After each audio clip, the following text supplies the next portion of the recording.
Spider man brand movie ఇంకొద్ది రోజుల్లో release అవబోతుంది కదా. అయితే ఈ మూవీ మీకు బాగా అర్థం కావాలంటే Tom Holland Spider Man, Punisher, Hulk, Daredevil వీళ్ళకి సంబంధించిన మూవీస్ అండ్ సిరీస్ అన్ని మీరు చూడాలి. అండ్ అవన్నీ వదిలేసి మీరు ఈ వీడియో మీద క్లిక్ చేశారంటే దానికి రెండు రీజన్స్ ఉండొచ్చు. ఒకటి, అవన్నీ చూసే అంత టైం ఓపిక లేకపోవడం. రెండు, ఎప్పుడో ఒకసారి చూసి మర్చిపోవడం. ఈ రెండిట్లో మీరు ఏ కేటగిరీ అయినా ఈ వీడియో మీకోసమే. అండ్ ఇంకా లేట్ చేయకుండా వీడియోలోకి వెళ్ళిపోదాం. ఇప్పటివరకు రిలీజ్ అయిన ట్రైలర్స్ బట్టి చూస్తే మూవీలో ఈ క్యారెక్టర్స్ ఉన్నాయి. అవేంటంటే ఫస్ట్ ఆబ్వియస్లీ స్పైడర్ మ్యాన్, తర్వాత హల్క్, పనిషర్, డేర్ డెవిల్ ఎక్కడ ఉన్నాడు అనుకోకండి, దానికి నా దగ్గర థియరీ ఉంది, అది తర్వాత చెప్తా. అండ్ ఇక్కడ స్పైడర్ మ్యాన్ కొంతమంది నింజాస్తో ఫైట్ చేస్తున్నాడు కదా, వీళ్ళని ది హ్యాండ్ అంటారు. వీళ్ళు కూడా మార్వెల్ నెట్ఫ్లిక్స్ షోస్లోనే ఉంటారు. సో వీళ్ళందరి స్టోరీస్ ఈ వీడియోలో తెలుసుకుందాం. అండ్ ఇది రీక్యాప్ వీడియో కాబట్టి మెయిన్ స్టోరీ చెప్తా, not scene to scene explanation. And first ఎవరి నుంచి మొదలు పెడదాం? మూవీ స్పైడర్ మ్యాన్ కాబట్టి తన నుంచి స్టార్ట్ చేద్దాం. మన స్పైడర్ మ్యాన్ ఎంసీయూలో ఫస్ట్ అపియరెన్స్ ఇచ్చేది సివిల్ వార్ మూవీలోనే. అప్పటికే తనకు స్పైడర్కి వచ్చి సూపర్ పవర్స్ వచ్చేసి ఉంటాయి. అండ్ తన అంకుల్ బెన్ కూడా కోల్పోతాడు. అండ్ తన ఆంట్ మేతో కలిసి న్యూయార్క్లోని క్వీన్స్లో ఉంటూ ప్రజలను చెడ్డవాళ్ళ నుంచి కాపాడుతుంటాడు. అండ్ టోనీ పీటర్ని కలిసి తనకు ఒక కొత్త స్పైడర్ మ్యాన్ సూట్ని ఇచ్చి సివిల్ వార్ మూవీలో కెప్టెన్ టీమ్తో ఫైట్ చేయడానికి తనను తీసుకెళ్తాడు. అండ్ సివిల్ వార్ తర్వాత టోనీ పీటర్ని ఇంటికి పంపించేసి ఆ సూట్ని తన దగ్గరే ఉంచుకోమంటాడు. అండ్ స్పైడర్ మ్యాన్ హోమ్ కమింగ్లో చితోరీ టెక్నాలజీతో చేసిన వెపన్స్ని అండ్ స్టార్క్ ఇండస్ట్రీస్ వెపన్స్ని వల్చర్ బ్లాక్ మార్కెట్లో అమ్మేయాలి అనుకుంటాడు. అండ్ మన స్పైడర్ మ్యాన్ తను ఆపడానికి ట్రై చేసి ప్రమాదంలో ఇరుక్కుంటాడు. అప్పుడు అక్కడికి ఐరన్ మ్యాన్ వచ్చి కాపాడతాడు. అండ్ తనకు చెప్పకుండా ఒంటరిగా వెళ్ళి ప్రమాదంలో ఇరుక్కున్నందుకు నువ్వు ఇంకా పిల్లవాడివేనని తన సూట్ని తీసుకుంటాడు. కానీ మన పీటర్ హీరోగా ఉండడం అంటే సూట్ ధరించడం కాదు, సరైన పని చేయడం అని తెలుసుకొని పీటర్ స్పైడర్ మ్యాన్ సూట్ లేకుండానే వల్చర్ని అడ్డుకుంటాడు.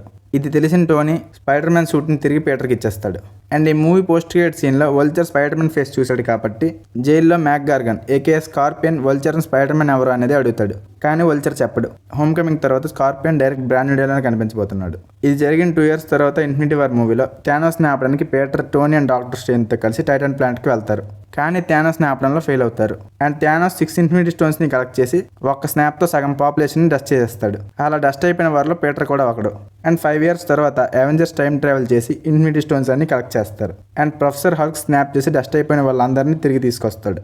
అండ్ థానోస్ కూడా టైం ట్రావెల్ చేసి వచ్చి అవెంజర్స్తో ఫైట్ చేస్తాడు. కానీ చివరికి ది గ్రేట్ లెజెండ్ అయిన మన ఐరన్ మ్యాన్ స్నాప్ చేసి తనను తను సాక్రిఫైస్ చేసుకుని ఈ ప్రపంచాన్ని కాపాడతాడు. అలా పీటర్ తనకు తండ్రి లాంటి వ్యక్తి అయిన టోనీని కోల్పోతాడు. ఇది జరిగిన 8 months తర్వాత far from home movie start అవుతుంది. 2016లో క్వింటన్ బెక్ అనే స్టార్ కంపెనీ ఎంప్లాయీ బార్ఫ్ అనే హోలోగ్రాఫిక్ ఇల్యూజన్ టెక్నాలజీని తయారు చేస్తాడు. బట్ అతను మెంటల్లీ అన్స్టేబుల్ ఉండటం వల్ల టోనీ స్టార్క్ అతని క్రియేషన్కు క్రెడిట్ ఇవ్వడు అండ్ అతని కంపెనీలోంచి తీసేస్తాడు. అండ్ ఐరన్ మ్యాన్ చనిపోయిన తర్వాత స్టార్క్ టెక్నాలజీని యాక్సెస్ చేసే ఎడిట్ గ్లాసెస్ స్పైడర్ మ్యాన్ దగ్గర ఉందని క్వింటన్ బెక్ తెలుసుకుంటాడు. అండ్ దాన్ని దక్కించుకోవడానికి మిస్టీరియో ఆయన ఒక ఫిక్షనల్ హోలోగ్రాఫిక్ సూపర్ హీరోని క్రియేట్ చేస్తాడు. అండ్ యూరోప్ ట్రిప్కి వెళ్ళిన పీటర్ పార్కర్కు దగ్గరై అతన్ని మ్యానిపులేట్ చేసి అతని దగ్గర నుంచి ఎడిట్ గ్లాసెస్ని తీసుకుంటాడు. అండ్ మూవీ లాస్ట్లో మిస్టీరియో గురించి నిజం తెలుసుకున్న పీటర్ పార్కర్ అతన్ని ఓడించి ఎడిట్ గ్లాసెస్ ని మళ్ళీ రిటర్న్ తీసుకుంటాడు. అండ్ మన పీటర్ పార్కర్ లండన్ నుంచి న్యూయార్క్ వచ్చిన 1 రోజుల తర్వాత పీటర్ పార్కర్ స్పైడర్ మ్యాన్ అని మిస్టీరియో రికార్డ్ చేసిన వీడియో లీక్ అవుతుంది. ఇక్కడ నుంచి Spider Man no way home movie start అవుతుంది. తన ఐడెంటిటీ రివీల్ అయిన తర్వాత పీటర్ పార్కర్ కి చాలా ప్రాబ్లమ్స్ వస్తాయి. అండ్ తను చదువుకోవాలనుకుంటున్న MIT కాలేజ్లో కూడా తనకి తన ఫ్రెండ్స్ కి తన స్పైడర్ మ్యాన్ అవ్వడం వల్ల అడ్మిషన్ దొరకదు. సో తను డాక్టర్ స్ట్రేంజ్ హెల్ప్ తీసుకుని పీటర్ పార్కర్ స్పైడర్ మ్యాన్ అన్న విషయం అందరూ మర్చిపోయేలా చేద్దాం అనుకుంటాడు. కానీ డాక్టర్ స్ట్రేంజ్ యూజ్ చేసిన స్పెల్ మిస్ఫైర్ అయ్యి టోబీ అండ్ ఆండ్రూ యూనివర్సెస్ నుంచి స్పైడర్ మ్యాన్ ఐడెంటిటీ తెలిసిన విలన్స్ అందరూ ఎర్త్ 616 యూనివర్స్ కి వస్తారు. వాళ్ళతో పాటు టోబీ అండ్ ఆండ్రూ కూడా వస్తారు. అండ్ గ్రీన్ గాబ్లిన్ వల్ల పీటర్ ఆంట్ మ్యాన్ కోల్పోతాడు. అండ్ మూవీ లాస్ట్ లో ముగ్గురు స్పైడర్ మ్యాన్స్ కలిసి ఆ విలన్స్ అందరిని క్యూర్ చేస్తారు. And doctor strange Peter Parker 616 universe లో వాళ్ళందరూ మర్చిపోయేలా ఒక స్పెల్ ని ఉపయోగిస్తాడు. అండ్ టోబీ, ఆండ్రూ అండ్ ఆ విలన్స్ అందరూ వాళ్ళ యూనివర్స్ కి వెళ్ళిపోయేలా చేస్తాడు. అలా మూవీ ఎండింగ్ కి పీటర్ పార్కర్ ని అందరూ మర్చిపోతారు. MJ అన్నట్టుగా MIT లో సీట్ వస్తుంది. అండ్ మన స్పైడర్ మ్యాన్ తన కొత్త హోమ్ మేడ్ సూట్ తో న్యూయార్క్ వీధులను కాపాడుతుంటాడు. ఇప్పుడు ఫ్రెండ్లీ నైబర్హుడ్ స్పైడర్ మ్యాన్ ఫ్యామిలీతో కలిసి ఉన్న ఒక 16 ఏళ్ల పిల్లోడు కాదు, ప్రపంచంలో నా అనే వాళ్ళు ఎవ్వరూ లేని మగాడు స్పైడర్ మ్యాన్. అండ్ ఇది ఇప్పటి వరకు జరిగిన స్పైడర్ మ్యాన్ స్టోరీ. అండ్ ఇంకా మార్వెల్ నెట్ఫ్లిక్స్ షోస్ విషయానికి వస్తే ఫస్ట్ అయితే డేర్ డెవిల్ నుంచి మొదలు పెడదాం. న్యూయార్క్లోని హెల్స్ కిచెన్ లో జాక్ మోర్డాగ్ అనే ఒక బాక్సర్ ఉంటాడు. అండ్ అతనికి మ్యాట్ మోర్డాగ్ అనే ఒక కొడుకు కూడా ఉంటాడు. అండ్ ఒక రోజు మ్యాట్ మోర్డాగ్ ఒక ఓల్డ్ పర్సన్ ని రోడ్డు ప్రమాదం నుంచి కాపాడే ప్రయత్నంలో ఒక యాక్సిడెంట్ జరుగుతుంది. ఆ యాక్సిడెంట్ లో మ్యాట్ కళ్ళలోకి కొన్ని రేడియో యాక్టివ్ కెమికల్స్ వెళ్ళిపోవడం వల్ల అతనికి కంటి చూపు పోతుంది. కానీ దానికి బదులుగా అతని మిగతా సెన్సెస్ లైక్ వినికిడి శక్తి కావచ్చు, స్పర్శ, వాసన పసిగట్టడం లాంటి సెన్సెస్ అనేవి బాగా పనిచేయడం మొదలు పెడతాయి. అండ్ జాక్ మోర్డాగ్ నాకు బాక్సింగ్ మ్యాచ్ ఫిక్సింగ్ చేసి ఓడిపోమంటారు. కానీ దానికి జాక్ ఒప్పుకోకపోవడంతో తనని చంపేస్తారు. అండ్ తర్వాత మ్యాట్ ఒక ఆర్ఫనేజ్ లో పెరుగుతాడు. అక్కడ స్టిక్ అయిన ఒక ఒక బ్లైండ్ పర్సన్ వచ్చి మ్యాట్ కి తన సెన్సెస్ ని కంట్రోల్ చేయడం, మార్షల్ ఆర్ట్స్, ఫైట్ చేయడం లాంటివి ట్రైనింగ్ ఇస్తాడు. అండ్ మ్యాట్ ట్రైనింగ్ అయిపోయిన తర్వాత స్టిక్ అతన్ని సడన్ గా వదిలేసి వెళ్ళిపోతాడు.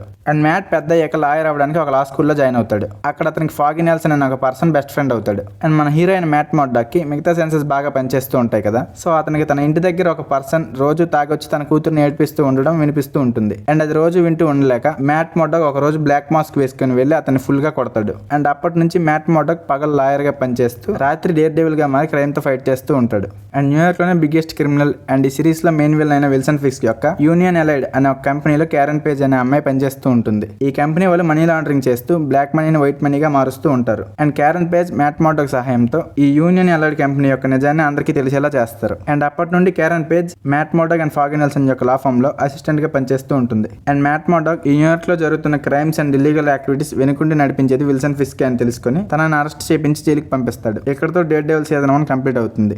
అండ్ సీజన్ 2 విషయానికి వస్తే పనిషర్ ఫస్ట్ టైం కనిపించేది దీంట్లోనే. పనిషర్ స్టోరీ విషయానికి వస్తే తన అసలు పేరు ఫ్రాంక్ క్యాసిల్ అండ్ తన ఒక యూఎస్ మెరైన్ సోల్జర్. అండ్ ఒక రోజు తన ఫ్యామిలీతో కలిసి సెంట్రల్ పార్క్ లో ఉన్నప్పుడు గ్యాంగ్ షూట్అవుట్ లో తన ఫ్యామిలీ మొత్తం చనిపోతారు. అండ్ ఫ్రాంక్ క్యాసిల్ మాత్రం సర్వైవ్ అవుతాడు. అండ్ ఆ రోజే ఫ్రాంక్ క్యాసిల్ అనేవాడు చనిపోయి పనిషర్ అనేవాడు పుడతాడు. ఫస్ట్ పనిషర్ తన ఫ్యామిలీ చనిపోవడానికి కారణమైన క్రిమినల్ గ్యాంగ్స్ అందరినీ చంపేస్తాడు. అలా క్రిమినల్ గ్యాంగ్స్ అందరినీ లేపేస్తుండడంతో పనిషర్ డేర్ డెవిల్ దృష్టిలో పడతాడు. అండ్ వాళ్ళిద్దరూ చేసేది క్రైమ్ తో పోరాటమైన వీళ్ళ ఐడియాలజీస్ మాత్రం డిఫరెంట్ గా ఉంటాయి. డేర్ డెవిల్ క్రిమినల్స్ ని చంపకుండా వాళ్ళకి చట్ట ప్రకారం శిక్ష పడాలి అండ్ వాళ్ళు మారడానికి ఇంకో ఛాన్స్ ఇవ్వాలి అని నమ్ముతాడు. అండ్ పనిషర్ చెడుని వేళ్ల నుంచే పీకేయాలి కాబట్టి క్రిమినల్స్ ని చంపడమే కరెక్ట్ అని నమ్ముతాడు. అలా ఫ్రాంక్ క్యాసిల్ క్రిమినల్స్ ని పనిష్ చేయడంతో ప్రజలు అతనికి పనిషర్ అనే పేరు పెడతారు. అండ్ పనిషర్ కి సూపర్ పవర్స్ లాంటివి ఏముండవు, తనకు సోల్జర్ మాత్రమే. అండ్ ఫ్రాంక్ క్యాసిల్ మిలిటరీలో ఉన్నప్పుడు తనకు తెలియకుండా తన చేత ఎన్నో ఇల్లీగల్ మిషన్స్ చేయిస్తారు. అండ్ ఫ్రాంక్ కి నిజం తెలియడంతో తనని చంపేయాలి అనుకుంటారు. అండ్ సెంట్రల్ పార్క్ లో తన మీద అటాక్ చేసినప్పుడు ఫ్రాంక్ సర్వైవ్ అవుతాడు కానీ తన ఫ్యామిలీ చనిపోతారు. అండ్ ఇదంతా చేయించింది ఫ్రాంక్ యొక్క పాత కమాండింగ్ ఆఫీసర్ బ్లాక్ స్మిత్. అండ్ ఇది తెలిసిన పనిషర్ బ్లాక్ స్మిత్ ని చంపేస్తాడు.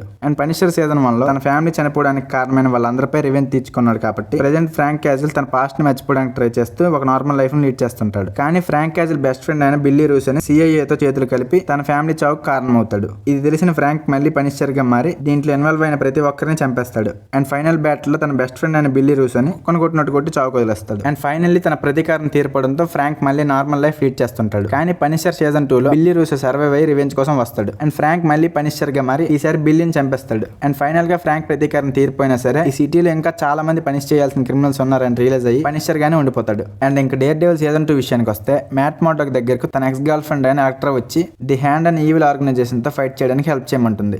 అండ్ ఈ హ్యాండ్ యొక్క ఆరిజిన్ స్టోరీ విషయానికి వస్తే కొన్ని వేల సంవత్సరాల క్రితం కొన్లన్ అనే మిస్టికల్ సిటీలో ఈ ప్రపంచాన్ని కాపాడడానికి వారియర్స్ కి మార్షల్ ఆర్ట్స్ నేర్పించి చి అనే స్పిరిచువల్ ఎనర్జీని మాస్టర్ చేయడానికి ట్రైనింగ్ ఇచ్చేవారు. అండ్ ఈ హ్యాండ్ ఆర్గనైజేషన్ లో 5 మెంబర్స్ ఉంటారు. అండ్ వీళ్ళు ఇంతకు ముందు కొన్లన్ ప్రాంతంలో ఉండేవాళ్ళు. అండ్ వీళ్ళు ఆ చి అనే పవర్ సోర్స్ మీద రీసెర్చ్ చేస్తూ ఉంటారు. అండ్ ఆ పవర్ వల్ల ఇమ్మోర్టాలిటీ వస్తుంది, అంటే చావు అనేది ఉండదన్నమాట. అండ్ ఆ పవర్ ని దక్కించుకోవడానికి ఈ 5 కొన్ని బ్యాన్ చేసిన రిచువల్స్ ని కూడా ప్రాక్టీస్ చేస్తారు. సో కొన్లన్ సిటీలో ఉండే మాస్టర్స్ ఈ 5 కొన్లన్ సిటీ నుంచి బహిష్కరిస్తారు. అండ్ వీళ్ళు బయటకు వచ్చాక ది హ్యాండ్ అనే ఒక ఈవిల్ ఆర్గనైజేషన్ ని స్టార్ట్ చేస్తారు. అండ్ వీళ్ళు ఏన్షియంట్ డ్రాగన్స్ యొక్క బోన్స్ నుంచి ది సబ్స్టెన్స్ అనే ఒక మిస్టికల్ లిక్విడ్ ని తీసి దాని సహాయంతో కొన్ని రిచువల్స్ ని చేసి పెద్ద పెద్ద గాయాలను హీల్ చేయడం, ఏజింగ్ ని ఆపడం, చనిపోయిన వాళ్ళని మళ్ళీ బ్రతికించడం లాంటివి చేస్తారు. అండ్ చనిపోయిన వాళ్ళని మళ్ళీ బ్రతికించాలంటే వాళ్ళ బాడీకి ఏమీ అవ్వకూడదు. ఒకవేళ వాళ్ళ బాడీ నాశనం అయిపోతే వాళ్ళు తిరిగి బ్రతకలేరు. అండ్ డేర్ డెవిల్ అండ్ ఎలక్ట్రా కలిసి హ్యాండ్ యొక్క నింజా ఆర్మీతో చాలా పెద్ద ఫైట్ చేస్తారు. అండ్ ఆ ఫైట్ లో మ్యాట్ మోర్డాక్ ని కాపాడే ప్రయత్నంలో ఎలక్ట్రా చనిపోతుంది. అండ్ డిఫెండర్ సిరీస్ లో ది హ్యాండ్ వల్ల ఎలక్ట్రా బాడీని దొంగలించి తన పైన ఒక రిచువల్ ని చేసి చనిపోయిన ఎలక్ట్రాకు ప్రాణం పోస్తారు. కానీ తన గతం ఏమీ గుర్తుండదు. సో ద హ్యాండ్ వల్ల ఎలక్ట్రాని బ్లాక్ స్కే వెపన్ లాగా మార్చి వాళ్ళ పనుల కోసం యూజ్ చేసుకుంటూ ఉంటారు. అండ్ ది హ్యాండ్ మెంబర్స్ ని ఇమ్మోర్టల్ గా ఉంచుతున్న ఆ సబ్స్టెన్స్ అయిపోయి వస్తుంది. అండ్ అప్పుడే వాళ్ళకి న్యూయార్క్ లోని మిడ్లాండ్ సర్కిల్ బిల్డింగ్ కింద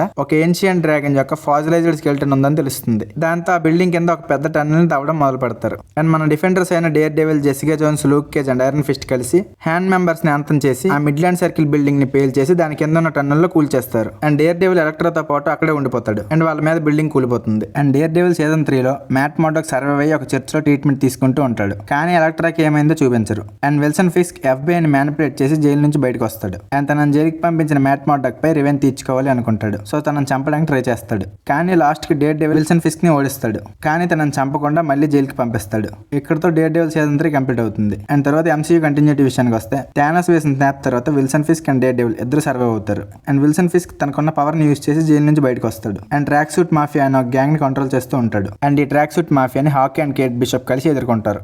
అండ్ మాయా లోపెస్ తన ఫాదర్ ని విల్సన్ ఫిస్క్ చంపించాడని తెలుసుకుని అతన్ని షూట్ చేస్తుంది. కానీ విల్సన్ ఫిస్క్ మాత్రం సర్వైవ్ అవుతాడు. అండ్ కొన్ని ఈవెంట్స్ జరిగిన తర్వాత విల్సన్ ఫిస్క్ న్యూయార్క్ మేయర్ అవుదామని ప్లాన్ చేస్తాడు. అండ్ ఇంకా మ్యాట్ మార్డాక్ విషయానికి వస్తే అతను Spider Man no way Home లో ఒక క్యామియో ఇస్తాడు. అండ్ ఎకో సిరీస్ లో కూడా డేర్ డెవిల్ క్యామియో ఉంటుంది. అండ్ ఇంకా షీ హల్క్ గురించి అయితే అసలు చెప్పనవసరమే లేదు, అందులో డేర్ డెవిల్ చాలానే చేస్తాడు. అండ్ ఇంకా డేర్ డెవిల్ బార్న్ అగైన్ విషయానికి వస్తే Matt Murdock best friend Foggy Nelson murder చేయబడతాడు. తన బెస్ట్ ఫ్రెండ్ చనిపోయాడు అనే బాధ మరియు కోపంతో మ్యాట్ మార్డాక్ డేర్ డెవిల్ గా మారడం ఆపేస్తాడు. అండ్ మరో పక్క విల్సన్ ఫిస్క్ ఎలక్షన్ లో పోటీ చేసి న్యూయార్క్ మేయర్ అయిపోతాడు. అండ్ మ్యూస్ అనే ఒక విలన్ చాలా మందిని కిడ్నాప్ చేస్తూ ఉంటాడు. అండ్ వాళ్ళని చంపేసి వాళ్ళ రక్తం తీసి గోడల మీద పెయింటింగ్స్ అనేవి వేస్తూ ఉంటాడు. అండ్ ఈ విధంగా అతను దాదాపు 60 మందిని చంపేస్తాడు. అండ్ వాళ్ళ రక్తంతో గోడల మీద పెయింటింగ్స్ అనేవి వేస్తూ ఉంటాడు. అండ్ తనను ఆపడానికి మ్యాట్ మార్డాక్ మళ్ళీ డేర్ డెవిల్ గా మారతాడు. అండ్ మ్యూస్ ని అడ్డుకుంటాడు. అండ్ ఇంకో పక్క విల్సన్ ఫిస్క్ మేయర్ అవడంతో ఛాన్స్ దొరికిందని మొత్తం న్యూయార్క్ ని తన కంట్రోల్లోకి తీసుకుందాం అనుకుంటాడు. అండ్ పోలీస్ డిపార్ట్మెంట్ లో బ్యాడ్ ప్రొఫైల్ ఉన్న కొంతమంది రూత్లెస్ పోలీస్ ఆఫీసర్లను సెలెక్ట్ చేసి ఒక యాంటీ విజిలాంటీ టాస్క్ ఫోర్స్ ని ఫామ్ చేస్తాడు. ఆ యాంటీ విజిలాంటీ టాస్క్ ఫోర్స్ కి ఫుల్ పవర్స్ ఇచ్చి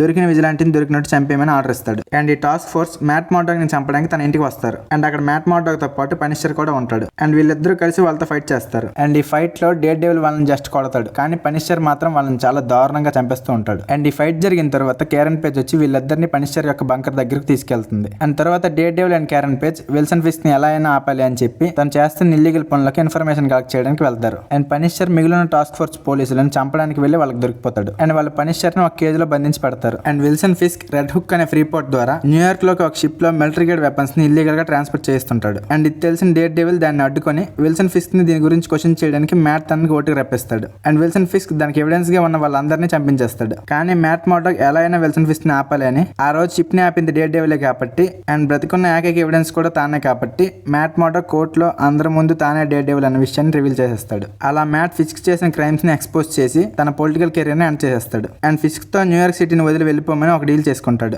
అండ్ మ్యాట్ మార్డాక్ డేర్ డెవిల్ అని రివీల్ చేయడం వల్ల తను డేర్ డెవిల్ గా మరి చేసిన పనుల వల్ల పోలీసులు తనను అరెస్ట్ చేసి జైల్లో పెడతారు. ఇక్కడతో dare devil born again end అవుతుంది. అండ్ నా థియరీ ఏంటంటే బ్రాండ్ న్యూ ట్రైలర్ లో మన స్పైడర్ మ్యాన్ ఒక జైల్లో హ్యాండ్ అండ్ చేస్తే ఫైట్ చేస్తుంటాడు కదా, అదే జైల్లో డేర్ డెవిల్ కూడా ఉంటాడు అనిపిస్తుంది. అండ్ ట్రైలర్ లో ఈ షాట్ లో కూడా లెఫ్ట్ లో స్పైడర్ మ్యాన్ కింద ఎవరో పర్సన్ నుండి వాళ్ళని హైడ్ చేసినట్టు చాలా ఎంప్టీగా ఉంటుంది. అచ్చం ఎలా అయితే నో వే హోమ్ ట్రైలర్ లో టోబీ అండ్ ఆండ్రూ స్పైడర్ లను హైడ్ చేశారు, అలానే ఈ షాట్ లో కూడా ఎవరినో హైడ్ చేశారు అనిపిస్తుంది. అండ్ మ్యాట్ మార్డాక్ ఎలానో నో వే హోమ్ లో క్యామీ ఇచ్చాడు కాబట్టి దీంట్లో కూడా కనిపించే ఛాన్స్ ఉంది. అండ్ పనిషర్ విషయానికి వస్తే తన యాంటీ విజిలాంటీ టాస్క్ ఫోర్స్ వాళ్ళు కేజ్ లో బంధించాక అక్కడ నుంచి తప్పించుకుంటాడు. అండ్ అక్కడ నుంచి పనిషర్ స్పెషల్ ప్రెజెంటేషన్ అయిన వన్ లాస్ట్ కిల్ స్టార్ట్ అవుతుంది. ఫ్రాంక్ క్యాజల్ కు చనిపోయిన తన ఫ్యామిలీ మెంబర్స్ అండ్ ఫ్రెండ్స్ పదే పదే కనిపిస్తూ ఉంటారు. అండ్ ఫ్రాంక్ ఒంటరిగా ఉంటూ తను ఇప్పటి వరకు చేసిన పనుల వల్ల ఎటువంటి యూజ్ లేదు అండ్ నా లైఫ్ కి ఎటువంటి పర్పస్ లేదు అని సతమతమవుతుంటాడు. అండ్ అప్పుడే మానుచ్చి అనే క్రైమ్ ఫ్యామిలీకి చెందిన లేడీ తన ఫ్యామిలీని చంపిన పనిషర్ పై ప్రతీకారం తీర్చుకోవడానికి ఫ్రాంక్ క్యాజల్ తల మీద బౌంటీ వేస్తుంది. అండ్ న్యూయార్క్ లో ఉన్న ప్రతి క్రిమినల్ ఫ్రాంక్ ని చంపడానికి వస్తారు. అండ్ ఫ్రాంక్ అందరినీ చంపేస్తాడు. అండ్ లాస్ట్ కి ఫ్రాంక్ క్యాజల్ తన లైఫ్ పర్పస్ ని రియలైజ్ అయ్యి ఈ ప్రపంచంలో పనిష్ చేయాల్సిన క్రిమినల్స్ ఇంకా చాలా మంది ఉన్నారని మళ్ళీ పనిషర్ గా మారతాడు. ఇక్కడతో పనిషర్ స్టోరీ కంప్లీట్ అవుతుంది. అండ్ నెక్స్ట్ మనం చూసేది డైరెక్ట్ బ్రాండ్ న్యూ మూవీలోనే. అండ్ ఇంక మన హల్క్ మామ్ విషయానికి వస్తే మీలో మెజారిటీకి హల్క్ ఆరిజిన్ స్టోరీ నుంచి అవెంజర్స్ ఎండ్ గేమ్ వరకు హల్క్ ఏమేమి చేసాడో తెలిసే ఉంటుంది. తర్వాత మార్వెల్ అండ్ షీ హల్క్ పుణ్యమని చాలా మంది హల్క్ ఏమయ్యాడో కూడా తెలియదు. సో అందుకే హల్క్ ఆరిజిన్ స్టోరీ నుంచి మొత్తం మళ్ళీ చెప్పి మీకు బోర్ కొట్టించే కన్నా డైరెక్ట్ ఎండ్ గేమ్ తర్వాత నుంచి హల్క్ స్టోరీ ఏమైందో చూద్దాం. అండ్ అయినా సరే కొంతమందికి తెలియదు అంటే మన ఛానల్లో డూమ్స్ డే రీక్యాప్ సిరీస్ చెప్తున్నా. అంటే డూమ్స్ డే మూవీ కనెక్ట్ అయ్యే ప్రతి మూవీస్ అండ్ సిరీస్ ని క్రోనలాజికల్ ఆర్డర్ లో షార్ట్ వీడియోస్ లో చెప్తున్నా. దాంట్లో హల్క్ సంబంధించిన మూవీస్ ని కూడా చెప్పా. డూమ్స్ డే రీక్యాప్ అని ఛానల్ ప్లేలిస్ట్ లో ఉంటుంది, చూసేయండి. అండ్ నెక్స్ట్ స్టోరీలోకి వస్తే ఎండ్ గేమ్ లో హల్క్ స్నాప్ చేయడంతో తన రైట్ హ్యాండ్ అనేది ఫుల్ గా ఇంజూర్ అయిపోతుంది. అండ్ దానిని హీల్ చేసుకునే ప్రయత్నంలో హల్క్ ఇన్హిబిటర్ అనే డివైస్ తయారు చేస్తాడు. అండ్ దాని సహాయంతో హల్క్ మళ్ళీ బ్యానర్ రూపంలోకి వచ్చేస్తాడు. అండ్ తర్వాత షాంగ్ చి మూవీ పోస్ట్ క్రెడిట్ సీన్ లో కూడా కనిపిస్తాడు. అండ్ అది జరిగిన కొన్ని నెలల తర్వాత బ్యానర్ తన కజిన్ అయిన జేన్ వాల్టర్స్ తో ఒక రోడ్ ట్రిప్ కి వెళ్తాడు. అండ్ ఒక కార్ యాక్సిడెంట్ జరిగి బ్యానర్ యొక్క బ్లడ్ అనేది తన కజిన్ బాడీలో మిక్స్ అయిపోతుంది. అండ్ తన షీ హల్క్ గా మారిపోతుంది. అండ్ బ్యానర్ తన కజిన్ కి వచ్చిన కొత్త పవర్స్ ని ఎలా కంట్రోల్ చేయాలో ట్రైనింగ్ ఇస్తాడు. అండ్ షీ హల్క్ తన పవర్స్ ని కంట్రోల్ చేయడం నేర్చుకున్నాక హల్క్ కొన్ని పనుల మీద సకర్ ప్లాంట్ కి వెళ్తాడు. అండ్ అక్కడ నుంచి భూమి మీదకి తిరిగి వచ్చినప్పుడు హల్క్ తన కొడుకు స్కార్ తో వస్తాడు. హల్క్ కొడుకు ఎలా పుట్టాడు అనుకోకండి, దీని గురించి మార్లో కూడా ఏం ఎక్స్ప్లెయిన్ చేయలేదు. అండ్ ఇది హల్క్ స్టోరీ. దీని తర్వాత హల్క్ డైరెక్ట్ బ్రాండ్ న్యూ మూవీలోనే కనిపించేది. అండ్ ఇది మొత్తం స్పైడర్ మ్యాన్ బ్రాండ్ న్యూ మూవీలో మనకు కనిపించబోయే క్యారెక్టర్స్ యొక్క బ్యాక్ స్టోరీ. ఇక్కడ వరకు వీడియో చూసారంటే ఇంకా మీరు డైరెక్ట్ బ్రాండ్ న్యూ మూవీ చూసేయచ్చు. అండ్ ఇలాంటి వీడియో ఇన్ని సిరీస్ అండ్ మూవీస్ లోనే ఎక్స్ప్లెయిన్ చేస్తూ సింగిల్ వీడియోలో ఎవరు చేసి ఉండరు. సో వీడియో నచ్చితే లైక్ చేసి అయిపోయింది. అండ్ మీ మార్వెల్ ఫ్యాన్స్ కి ఈ వీడియోని షేర్ చేయండి. అండ్ ఛానల్ కంటెంట్ చూసి నచ్చితే సబ్స్క్రైబ్ చేయండి. Thank you for watching the video and enjoy the movie. Bye bye.